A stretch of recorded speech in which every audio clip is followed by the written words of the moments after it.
হাসির রাজা, জ্ঞানের রাজা, রসিক রাজা। মানে আমি তোমায় সকাল সকাল কোন অলক্ষণে কথা বললাম রানী?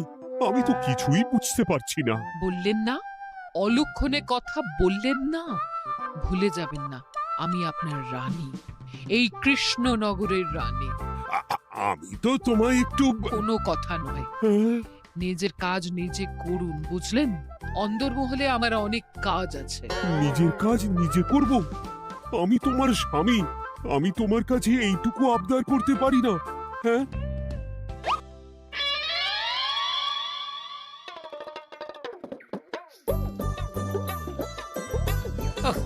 আজ গিন্নির সাথে বচসা করতে গিয়ে দেরি হয়ে গেল। মহারাজ আবার আমার দেরি দেখে রেগে না যান।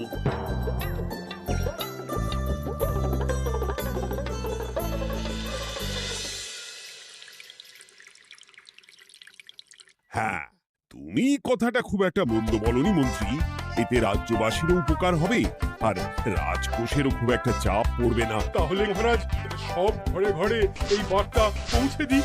কি এত বড় সাহস তোমার? আমার মুখে মুখে কথা বলছো? যাও, বেরিয়ে যাও বলছি আমার চোখের সামনে থেকে। তোমায় আর দেখতে চাই না। আমি আবার কি বললাম মহারাজ? কি বললে মানে? কি বলতে বাকি রাখলে শুনি? বলছিলাম কি, অপরাধ নেবেন না মহারাজ, সেনাপতি তো। চুপ, একদম চুপ। আমি মরছি নিজের জ্বালায় আর তুমি ওই ভুল ভাল বলে আমার মাথা বিগড়ে দিতে চাইছো? মহারাজ রেগে আগুন, এই ছিলেন ঠান্ডা, এই তো মুখে হাসি ছিল, এখন হাতে ডান্ডা। কি বললে কবি? তুমি আমায় অপমান করলে? যাও, এক্ষুনি তোমরা সবাই দূর হয়ে যাও আমার সামনে থেকে। কাউকে চাই না আমি। এই মুহূর্তে রাজসভা আমি শূন্য দেখতে চাই, না হলে আজ সব কটা গর্দান নেব আমি। যাও বলছি।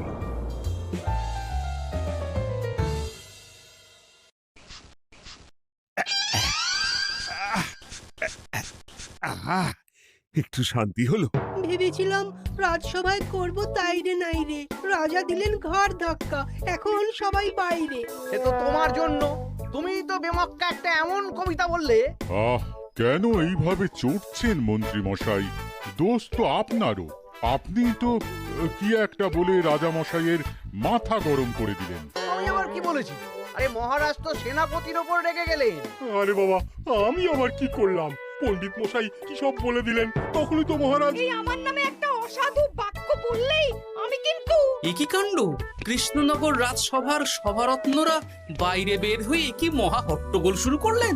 মহারাজ সবাইকে একসাথে ঘাড় ধাক্কা দিয়েছে।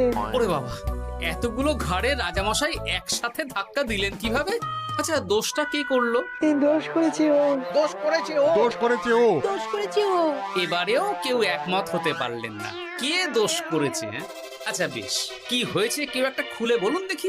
আমি বলছি, মহারাজ বেশ খোশ মেজাজি ছিলেন, কিন্তু হঠাৎ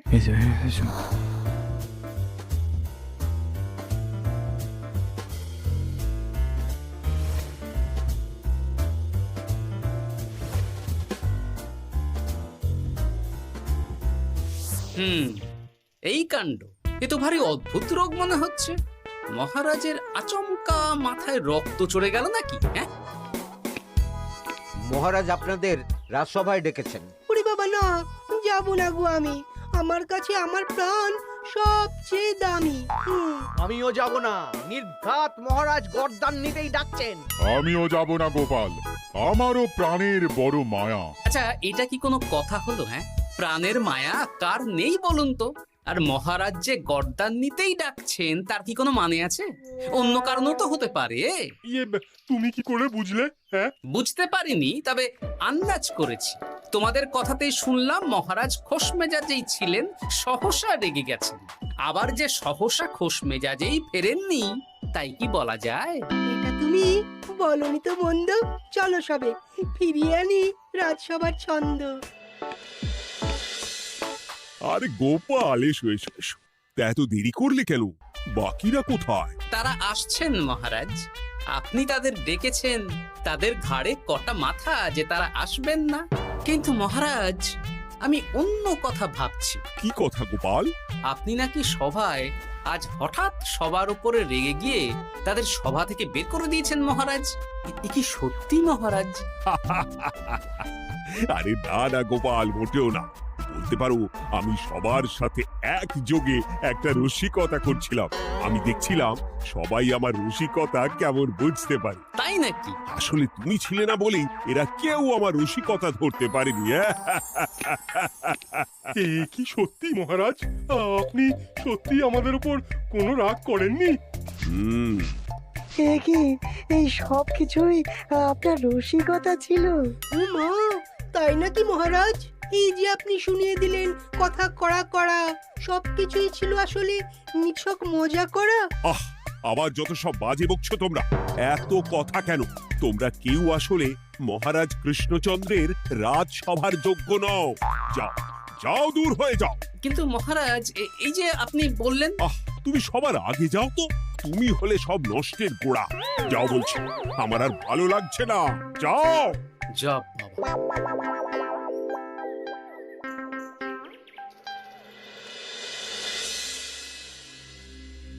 কি বুঝছেন? না না না, আমি তো সবই ঠিক দেখছি রানীমা। হ্যাঁ, এটা ঠিক যে নারীর গতি কিঞ্চিত চঞ্চল বটে, তবে তা তো হতেই পারে। বাকি সবটাই ঠিকই আছে। তাহলে এমন হচ্ছে কেন? মহারাজ এইভাবে যখন তখন রেগে যাচ্ছেন কেন? আজ শুনলাম আপনাদের সভা থেকে দুবার বের করে দিয়েছেন, আবার ফিরিয়ে এনেছেন। হুম হুম হুম। আমি ওষুধ পাঠিয়ে দিচ্ছি, আর মহারাজের কিঞ্চিত বিশ্রামের দরকার। হ্যাঁ, তোমার মাথা আর আমার মুন্ডু। বলি, আমি বিশ্রাম নিলে রাজকার্যকে চালাবে শুনি তুমি, নাকি ওই অকর্মার ঢেকি মন্ত্রী? না মানে ওই আমি। যাও, আর আমার কথা বলতে ভালো লাগছে না। আমাকে একটু একা থাকতে দাও।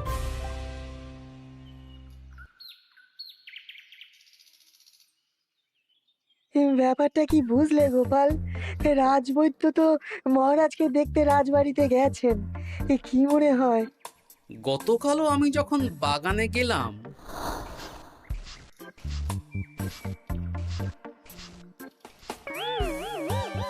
গোপাল, তোমার কি মনে হয় মহারাজকে কোন রোগে ধরেছে? এই রেগে যাচ্ছেন, আবার এই মাথা ঠান্ডা হয়ে গিয়ে ডেকে পাঠাচ্ছেন। আমি বলি কি গোপাল, তখন সবার সামনে বলিনি বটে, তবে এখন তোমার সামনে স্বীকার করতে বাধা নেই। কি কথা বিজ্ঞানী? মহারাজের এই রাগের কারণ হয়তো আমি। আমার মনে হয় আমার দোষেই উনি এরকম বারবার রেগে যাচ্ছেন। কেন? আসলে মহারাজ আমাকে একটা মাথা যন্ত্রণা সারার ওষুধ আবিষ্কারের দায়িত্ব দিয়েছিলেন, তো আমি অনেক চেষ্টা করেও সেই ওষুধটা আবিষ্কার করতে পারিনি। যেটা আবিষ্কার করেছি তাতে সেরকম কাজ হচ্ছে না। আমার মনে হয় ওনার মাথা ব্যথা থেকে এরকম হচ্ছে।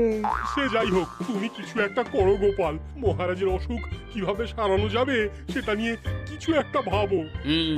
ভাবতে তো হবেই। আজ সন্ধেবেলায় তুমি তোমার বাড়িতে বাকি সভাসদদের ডেকে আনো, আমি সমাধান সঙ্গে নিয়ে সময় মতো চলে আসবো। আচ্ছা বেশ, তাই হবে। আমি এখনই বাকিদের খবর দিয়ে দিচ্ছি। আর বিজ্ঞানী, একটু এদিকে এসো তো, একটা কথা আছে।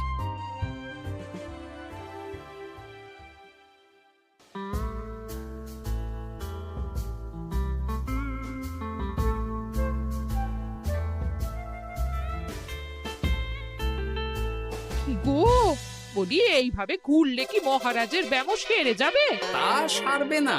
তার চেয়ে এক কাজ করি, কিছুটা আলু আর ছোলা সেদ্ধ করেছি, তার সাথে নুন, লঙ্কার গুঁড়ো আর লেবু দিয়ে মেখে আলু কাবলি বানিয়ে দিই, কি বলো? হ্যাঁ, দাও দাও দাও, মন্দ হয় না। মহারাজের মন উচ্চাটন। তার কি কারণ? মাঝে মাঝে আসছেন আর মহারাজ রেগে আগুন হয়ে যাচ্ছেন, আবার যেই সে ব্যামো ঠিক হয়ে যাচ্ছে মহারাজ সেই আগের মতন। তার উপর আবার সভাসদেরা মনে করছে তাদেরও কোনো দোষ আছে। তাহলে দুয়ে দুয়ে চার করতে হবে, কিন্তু কিভাবে কিভাবে কিভাবে? এই নাও। কালু কাবলি খেয়ে পেট ঠান্ডা করে নাও দেখি। আহ, বেশ কিছুদিন আগে বিজ্ঞানী লেবুর রসের জাদুর কথাই তো বলছিল। আচ্ছা গিন্নি, তুমি তোমার বিয়ের সময় তোমার বাবার মুদির দোকানের একটা কাঠের ছোট বাক্স পেয়েছিলে না, যাতে শ্বশুর মশাই মোহর রাখতেন? উমা, সে বাক্স তো ঝুলকালি মেখে আছে গো, তা দিয়ে তোমার কি হবে? ঝুলকালি লেগেছে? বাবা বাবা বাবা, তাতে তো আমার কাজ আরো ভালো হবে। যাও যাও যাও, নিয়ে এসো দেখি।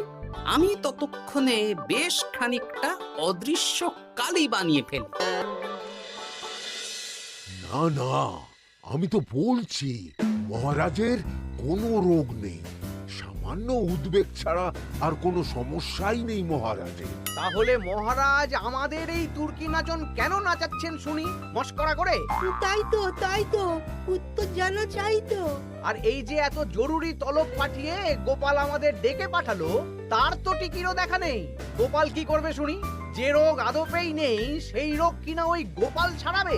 আমার তো বিশ্বাসই হয় না। বিশ্বাসে মিলায় বস্তু, তর্কে বহু দূর, তাই না মন্ত্রী মশাই? পেলে গোপাল, মহারাজের রোগ সারাবার কোনো উপায় পেলে? আচ্ছা গোপাল, রাজবৈদ্য বলেছেন মহারাজের কোনোই অসুখ নেই, তা তুমি কি সারাবে শুনি? হ্যাঁ, রোগ হয়তো রাজবৈদ্য মশাই ধরতে পারেননি, কিন্তু কিছু তো আছেই যার জন্য মহারাজ এমন আচরণ করছেন, তাই না? তা তুমি বলো না মহারাজ এমন কেন করছেন, আর কি তার সমাধান? এক এক করে বলি। আমি ভেবে দেখলাম এর জন্য আমরাই দায়ী। বলো কি? আমরা সবাই কোনো না কোনো সময়ই মহারাজের রাগের কারণ হয়েছি, তাকে আঘাত দিয়েছি, বিষণ্ণ করেছি। ইচ্ছে করে করিনি হয়তো, কিন্তু করেছি। আর মহারাজ সেই সব কথা বুকে চাপা দিয়ে রেখেছেন। তুমি বলতে চাইছো অতীতে সেই সব ভুলের কারণেই মহারাজ এমন করছেন? আমার তো তাই মনে হয় সেনাপতি। আচ্ছা, তর্কের খাতিরে যদি তাই ধরে নি, তাহলে এখন আমাদের কি করণীয়? আমরা তো কাল যন্ত্রে চেপে অতীতে ফিরে যেতে পারবো না যে সেই সব ভুলগুলো শুধরে দেব। তা হয়তো হবে না, কিন্তু কিংকর্তব্য বিমূঢ় বাবার আদেশ যদি মানি, তাহলে এই সমস্যার সমাধান সম্ভব মন্ত্রী মশাই। কি বললে? ত্রিকালজ্ঞ বাবা কিংকর্তব্য বিমূঢ়? সে আবার কি গোপাল? আছেন একজন জ্ঞানী ব্যক্তি, আমার খুব পরিচিত। তার দেওয়া একটা উপদেশ আমার জানা আছে। আমার বিশ্বাস তাতে মহারাজের এই সমস্যার সমাধান হয়ে যাবে। কি করে শুনি? এই কালি হলো অদৃশ্য কালি। কলম দিয়ে অদৃশ্য কালিতে কাগজের উপর লিখতে হবে। কি লিখতে হবে? লিখতে হবে যে মহারাজের সাথে অতি সাম্প্রতিক কালে আমরা যা যা অন্যায় করেছি তাই লিখতে হবে। কোনো মিথ্যে কথা লেখা যাবে না। তবে চিন্তা নেই, অদৃশ্য কালি, ফলে কেউ কারো লেখা পড়তে পারবে না। এইবার এই কাগজ ভাঁজ করে ফেলে দিতে হবে এই বাক্সে। বাক্সে তালা, তার চাবি থাকবে মন্ত্রী মশাইয়ের কাছে। আবার আমার কাছে কেন? পরে যাতে কোনো সন্দেহ না করেন, যা সন্দেহবাতিক মন আপনার। বললে এইবার এই বাক্স সারা রাত নদীর ধারে বটতলায় পড়ে থাকবে, চাঁদের আলো পান করবে। তারপর সকালে আমরা সবার সামনে এই বাক্স ফেলে দেব নদীর জলে। সবার অন্যায় সারা রাত চাঁদের আলো পান করে শুদ্ধ হয়ে ভেসে যাবে নদীর জলে। ব্যাস ব্যাস, আমরা সবাই পাপ মুক্ত হয়ে যাব। একদম, সবাই শুদ্ধ হয়ে যাব, আর মহারাজের ব্যামো সেরে যাবে। কিন্তু তুমি কোনো চালাকি করছো না তো গোপাল?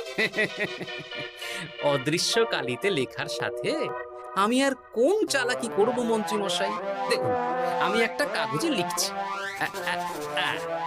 কি কিছু বোঝা যাচ্ছে? সত্যি তো কিছু বোঝা যাচ্ছে না যে আদৌ কিছু লেখা হয়েছে কি হয়নি। তাহলে লেখা শুরু করা যাক।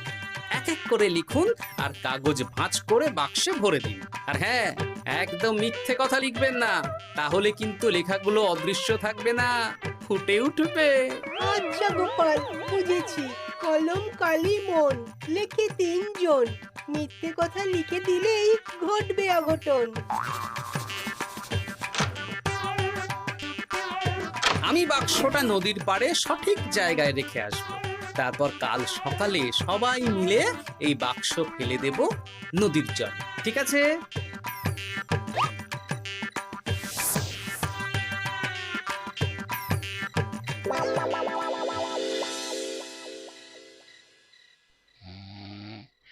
কথায় আছে, মনে যা আসে বলে যাও, ভুলেও লিখো না, তাহলেই বিপদে পড়বে। এদিকে কেমন সবাই নিজের নিজের দোষ লিখে বাক্সে ফেলে দিয়েছে।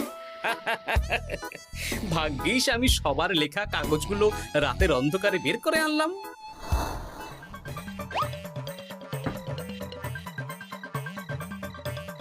এইবার এই কাগজগুলো ঢুকিয়ে দিলেই কেল্লা ফতে। এখন সবার পাপের স্বীকারোক্তি আমার হাতের মুঠোয়।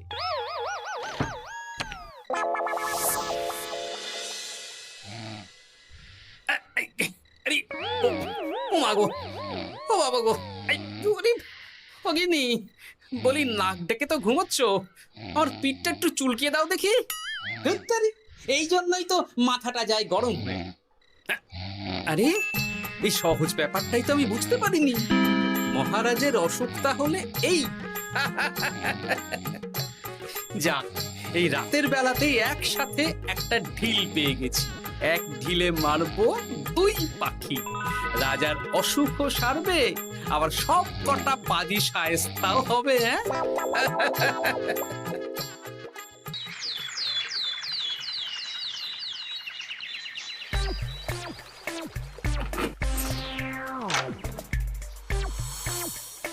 কি এইবার শান্তি হয়েছে তো মন্ত্রী মশাই?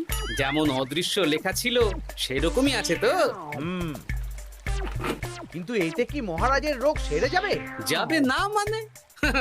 মনে করুন সেরে গেছে।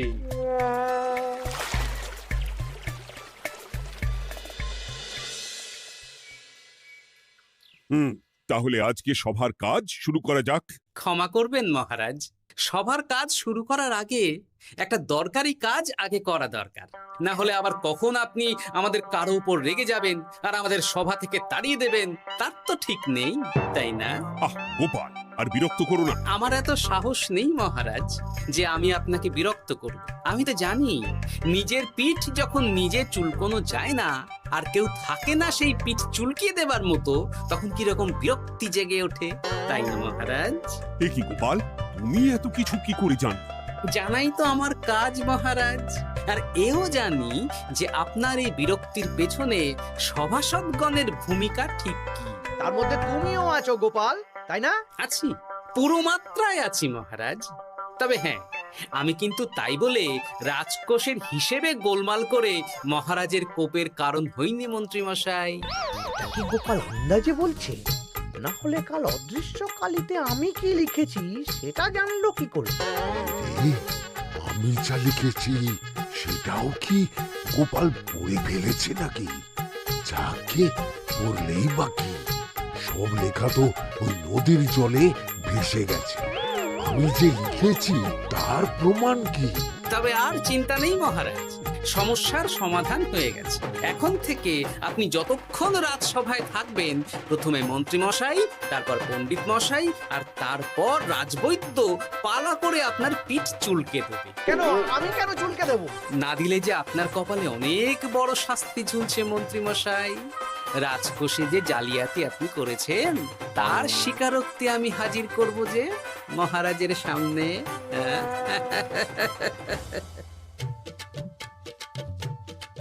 এই নিন মহারাজ, মন্ত্রী মশাইয়ের পাপের স্বীকারোক্তি। আপনি আগে মন্ত্রী মশাইয়ের লেখাটা পড়ুন, তারপর একে একে সকলের স্বীকারোক্তি দিচ্ছি। এ কি মন্ত্রী, তুমি রাজকোষ থেকে 500 মোহর চুরি করেছো, আর তার বদলে সেই হিসেব তুমি পুকুর পাড় বাঁধানোর খরচ হিসেবে দেখিয়েছো। এই সেরেছি, এটা ফুটে উঠলো কি করে? সে অনেক কাণ্ড মন্ত্রী মশাই, বাকিদের সবারটাই আছে, এত জেনে কাজ কি? না না, জানতে তো হবেই। তাহলে শুনুন, এই অদৃশ্য কালি আসলে লেবুর রস। গতকাল রাতে আমি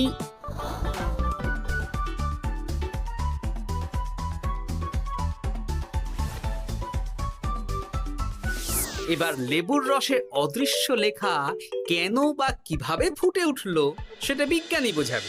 লেবুর রসে লেখা আগুনের তাপে ধরলে ফুটে ওঠে, কারণ লেবুর রসে থাকা অম্ল কাগজের সাথে থাকা শ্বেতসারের সাথে বিক্রিয়া করে এবং তাপ পেলে সেই বিক্রিয়া দ্রুত হয়ে কাগজের শ্বেতসার রাসায়নিকভাবে পরিবর্তিত হয়ে গাঢ় রং ধারণ করে। অনেক দিন আগে বিজ্ঞানীর কাছে ব্যাপারটা জেনেছিলাম, আজ কাজে করে দেখালাম। এবার মন্ত্রীমশাই দেখুন, মহারাজের সেবা করা ভালো না তার বদলে চাবুক খাওয়া ভালো।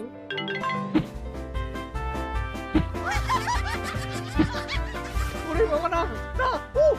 আগে যেমন বুনো ওল তেমনই তো বাঘা তেঁতুল হবে মন্ত্রীমশাই।